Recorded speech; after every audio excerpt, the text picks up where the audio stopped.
Hello，大家好。今天肯定没有人能想到我是以这种形象，然后在这么一个环境里面以这种方式跟大家见面啊。但是呢，我先声明一点，今天这个视频呢，我会尽量的描述我的人生有多么的悲惨，但是这个视频没有任何的网络乞讨的这么一个导向啊，也没有任何的说是劝大家来什么救助啊、捐款呐、完全没有啊。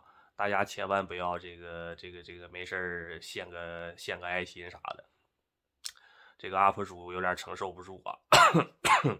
但是呢，确实是需要大家帮助，只不过这个帮助呢，可能是大家精神层面啊，给点安慰，给点鼓励。当然了，大家，我会发出几个疑惑，然后呢，希望大家来讨论一下。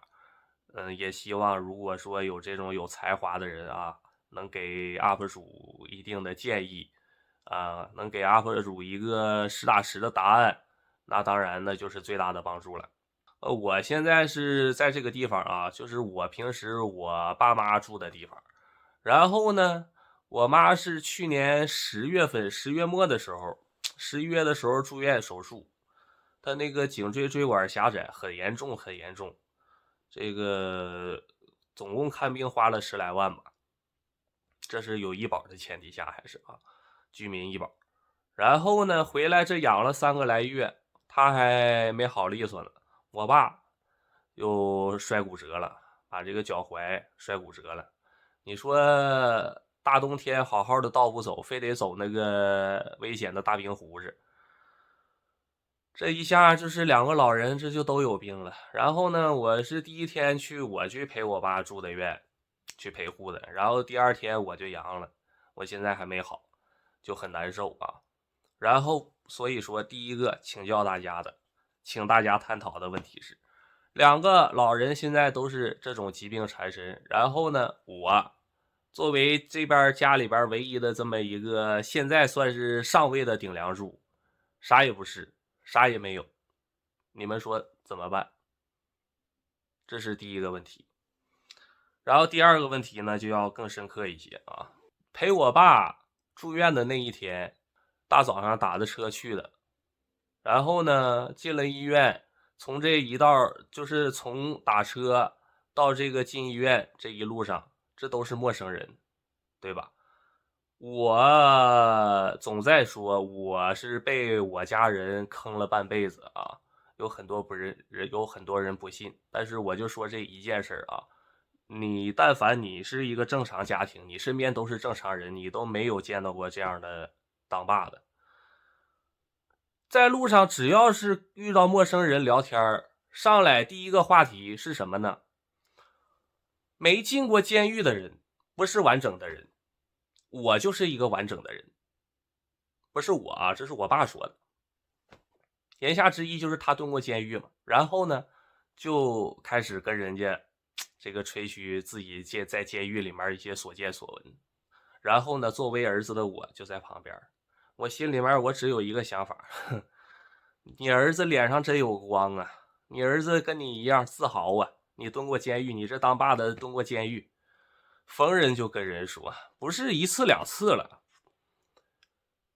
一直就是这样。甭管我在不在旁边，只要是跟别人、跟新认识的人聊天，先是这个话题。大家有没有见过这样的父亲啊？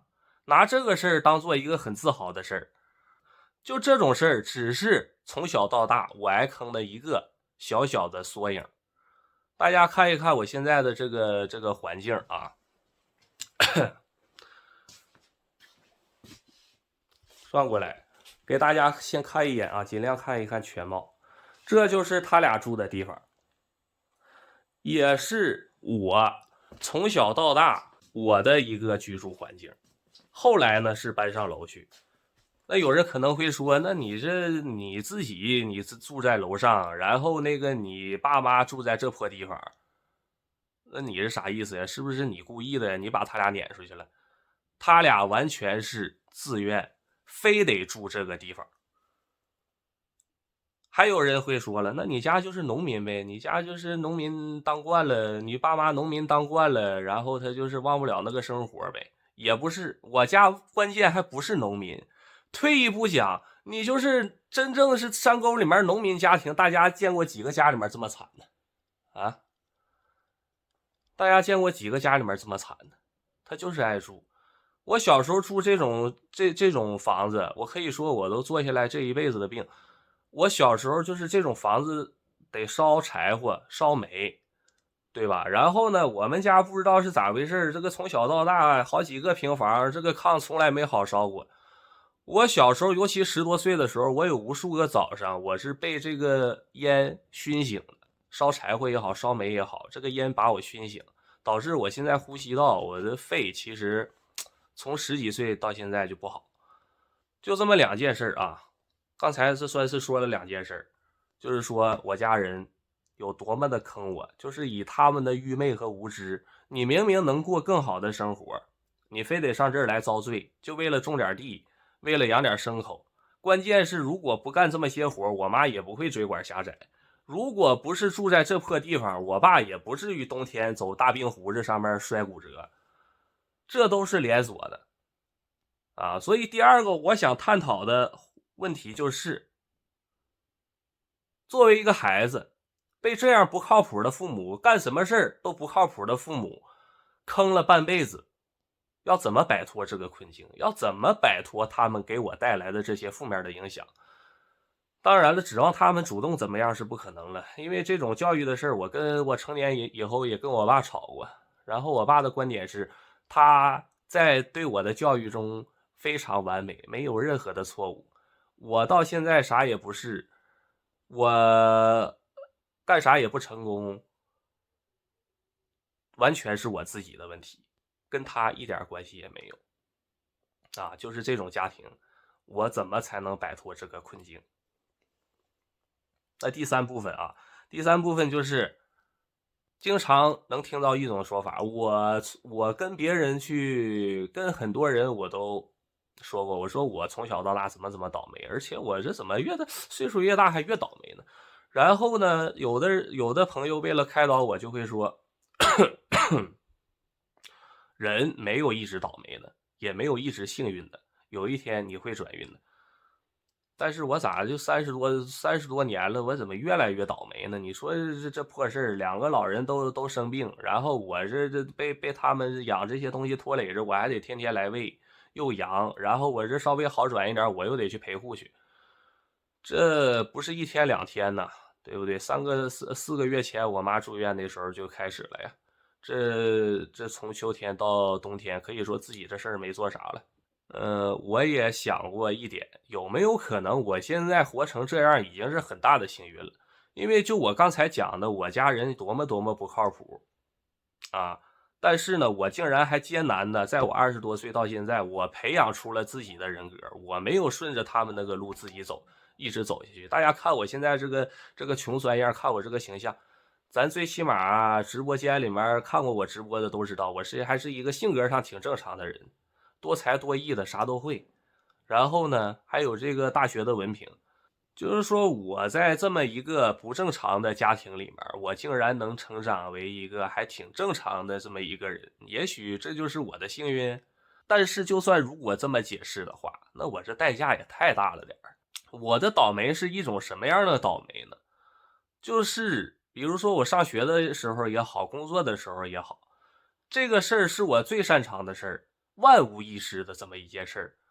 但是在我需要表现的时候，它就发生意外了，没有任何是我自己的问题，就是这个设备出现了问题呀，或者是这个别的方面别的人出现了什么问题呀，这种情况，关键时刻可以说我是不能说100%吧，80%-90%的概率应该是有的。啊，说起来你可能觉得我夸张，但是真不是夸张，我关键时刻从来都是掉链子。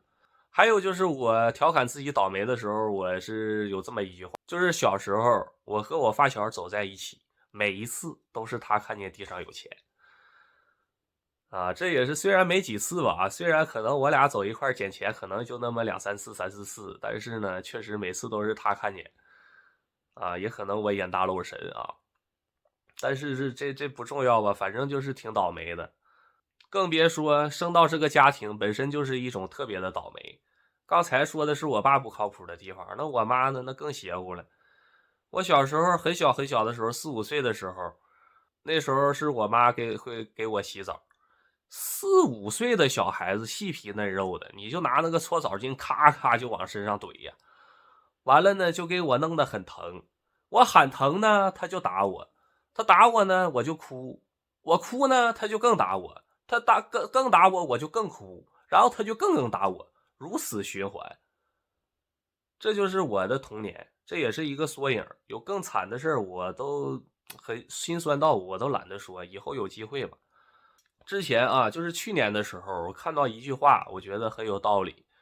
有些东西你生下来没有，这辈子就都不会有，这辈子都不可能有。这句话我看到之后，对我来讲啊，以我这个30多年的人生经验来说啊，这就是一句真理。但是就是说，人还得活着呀。我也不可能说我倒霉我就不活了，我也没那么不坚强。好死不如赖活着这个道理咱也懂。但是毕竟是我这人生是越来越倒霉，越来越乱七八糟，怎么办？大家有没有可能支支招？如果没有招呢，就安慰安慰我也行，因为我这身边可以说我在老家这边也没有别人能安慰着我，所以说呢，求助广大网友，不说给 UP 主出什么主意吧，最起码啊安慰一下，就是也能多少缓解一下我的心里面这些苦闷压力，就谢谢大家吧。那总结一下啊，3个问题，大家讨论一下，出主意。第一，现在我爸妈生病住院，然后呢，我啥也不是，啥也没有，这么一个家庭，到底该怎么度过这个困境？第二，我被家里面被父母坑了30多年，我怎么才能摆脱他们的坑？从小倒霉到大，还在越来越倒霉的人，到底该怎么办？到底应该用一种什么样的心态去面对生活？然后呢，最后再强调一次啊，不是网络乞讨。如果说有一天真的 UP 主这个真的吃不上饭了啊，我会直接说的啊。到那天的话，大家再献爱心吧啊。但是现在啊，但是目前啊，没有任何的这个目的，大家不要多想。好了，就这样吧。希望这个视频发出去能引起一些人的共鸣，然后呢，如果是也能收到一些更有经验的，更懂人生的一些老哥，能给一些建议，那就更好了。就这样吧。